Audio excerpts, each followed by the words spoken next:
À Séoul, 150 000 personnes réclament la démission du président Yoon Suk-yeol. Regardez-moi tous ces gens. Man, c'est beaucoup. Vous imaginez 150 000 personnes comme ça qui sont dans les rues.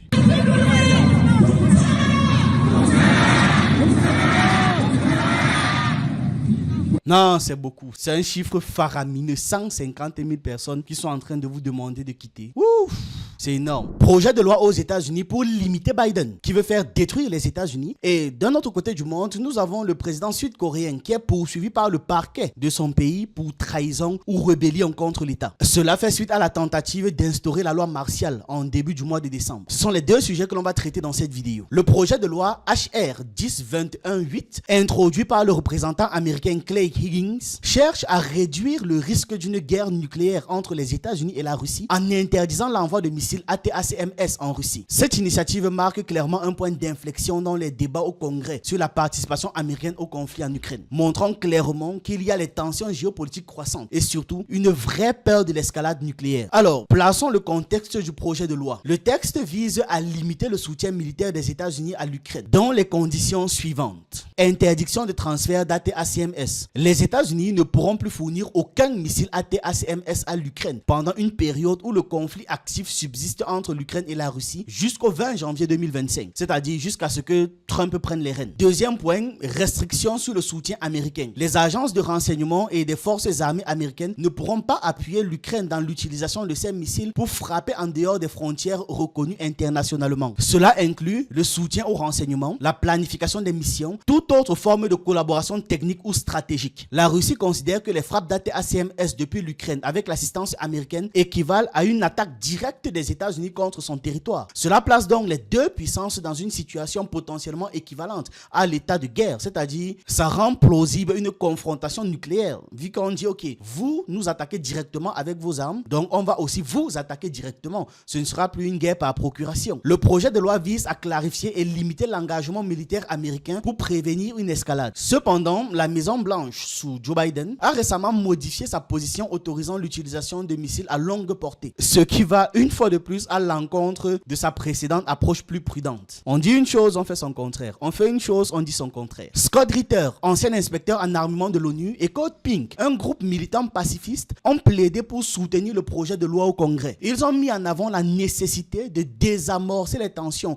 pour pouvoir éviter un conflit global. Vladimir Poutine avait averti que l'implication directe des pays de l'OTAN dans des frappes contre la Russie pourrait justifier des représailles, incluant donc potentiellement des cibles américaines et britanniques. Plusieurs membres du Congrès ont exprimé leur surprise face à ce projet de loi, suggérant ou faisant comprendre qu'ils n'avaient pas encore reçu une attention suffisante ou alors une couverture médiatique importante. Donc les gars, pour l'instant, sont en train d'étouffer ça. Ils sont en train d'étouffer le projet de loi. Avant que l'on ne continue, le responsable Mboa, c'est le jeu vidéo que vous devez télécharger. Le responsable Mboa montre nos réalités de façon comique en vous faisant rire et passer un bon moment devant vos écrans.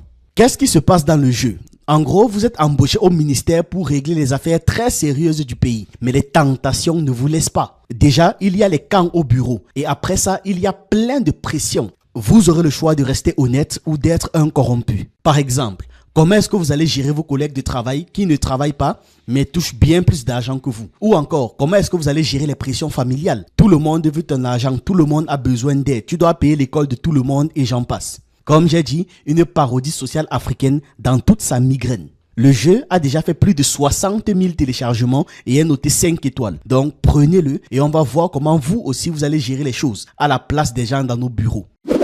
Le responsable Mboa est disponible sur Android et iOS. Je vous laisse les liens en description. Bien que ce projet de loi HR 1021-8 ait peu de chances d'être adopté, on ne se ment pas là-dessus, surtout dans le climat politique actuel, ses partisans espèrent qu'il servira de point de départ pour pouvoir sensibiliser davantage les législateurs et renforcer une approche réaliste et pacifique dans le prochain congrès. Pour Benjamin Ritter, l'objectif est clair, empêcher une guerre nucléaire et mettre fin aux frappes américaines sur le sol russe via des missiles ATACMS qui déclenchent une perception dangereuse d'agression à Moscou. Le projet de loi se présente clairement comme une tentative tentative de modération dans un contexte de séparation croissante au sein des politiques étrangères américaines. Les gars sont vraiment tiraillés. Il souligne également la nécessité pour les décideurs américains de calibrer leur soutien à l'Ukraine de manière à éviter les lignes rouges russes susceptibles de mener à une escalade militaire directe. On a terminé avec ça, maintenant on file en Asie parce qu'il y a du nouveau sur la loi martiale en Corée du Sud. L'Assemblée nationale sud-coréenne n'a pas réussi à obtenir les 200 voix nécessaires pour destituer Yoon Suk-yeol. Les votes favorables ont seulement été de 195, donc à 5 voix près. Ah, c'est dommage. Un rassemblement majeur réunissant 150 000 manifestants à Séoul a réclamé la démission du président qui a présenté ses excuses publiquement pour la proclamation de la loi martiale. À Séoul, 150 000 personnes réclament la démission du président Yoon Suk-yeol. Regardez-moi tous ces gens. Man, c'est beaucoup. Vous imaginez 150 000 personnes comme ça qui sont dans les rues.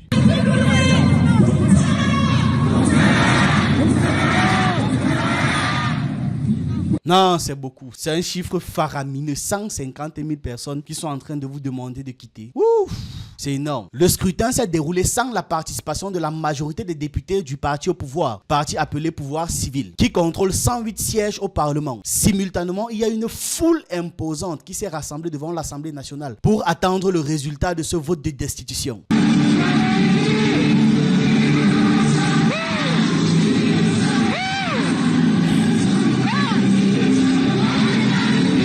C'est faramineux, c'est énorme.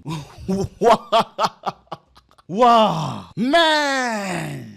Les partis d'opposition avaient soumis une résolution accusant le président d'abus de pouvoir et de tentatives de prise de contrôle par la force, notamment en instaurant une loi martiale en violation des lois en vigueur. Avant le début du vote, celui qui s'est soldé par un échec à 5 voix près, les représentants de l'opposition ont affirmé qu'en cas d'échec, donc ce qui est arrivé du processus de destitution, ils lanceraient immédiatement une nouvelle procédure. Les gars sont fâchés, vous voyez.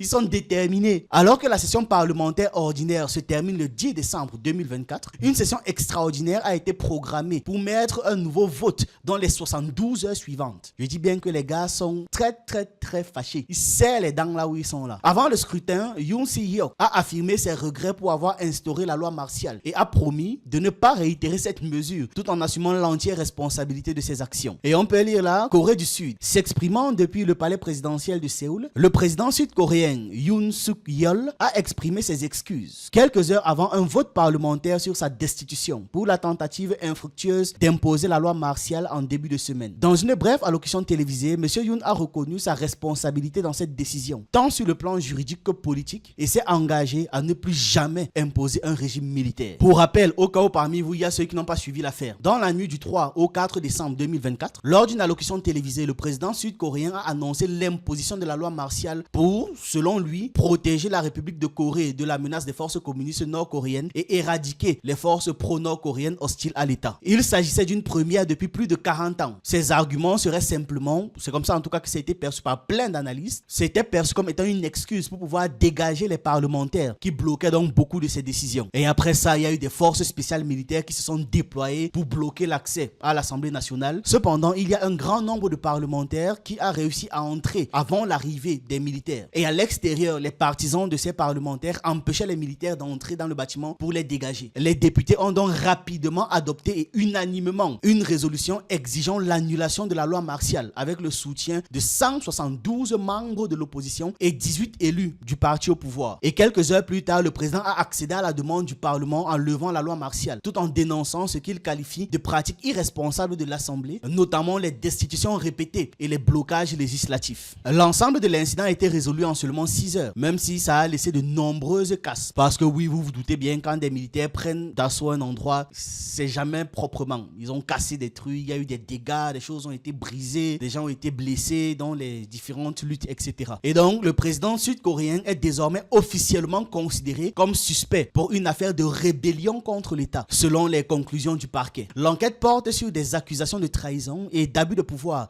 liées à sa décision temporaire de proclamer la loi martiale. Le chef chef du parti du pouvoir populaire PPP, Han Dong-hong, a promis d'organiser un départ ordonné au président afin de restaurer la démocratie dans le pays. L'agence sud-coréenne Yonhap rapporte que le parquet de la République de Corée a ouvert une enquête spéciale dirigée par Park Se-yoon. Le parquet a déclaré avoir arrêté Yoon comme suspect, citant de nombreuses plaintes. C'est ce que l'on peut lire là. Cette enquête fait donc suite à plusieurs plaintes déposées par les députés de l'opposition qui accusent Yoon Suk-yeol, l'actuel président, de crimes d'État. Oui, ça va jusqu'à ce niveau. En vertu de la législation sud-coréenne, un président en exercice peut être poursuivi pénalement dans des affaires de rébellion ou encore de trahison. Parallèlement à ça, il y a des soupçons d'abus de pouvoir qui sont également examinés par le parquet. Et donc, on peut lire, le leader du PPP promet de minimiser le chaos avec le départ anticipé de Yoon. Séoul, 8 décembre, Yonhap. Le leader du parti au pouvoir du peuple, en abrégé PPP, au pouvoir actuellement, Han Dong-hong, a promis dimanche de minimiser les conséquences de la déclaration ratée de la loi martiale par le président Yoon Suk-yeol avec le départ précoce et ordonné du président. Cette décision intervient un jour après qu'une motion de destitution de Yoon a échoué en raison d'un manque de quorum. Tous les législateurs du PPP, sauf 3, ayant boycotté le vote. Grâce à un départ ordonné et rapide du président, nous minimiserons le chaos pour la République de Corée et son peuple, stabiliserons la situation politique et restaurerons la démocratie libérale, a déclaré M.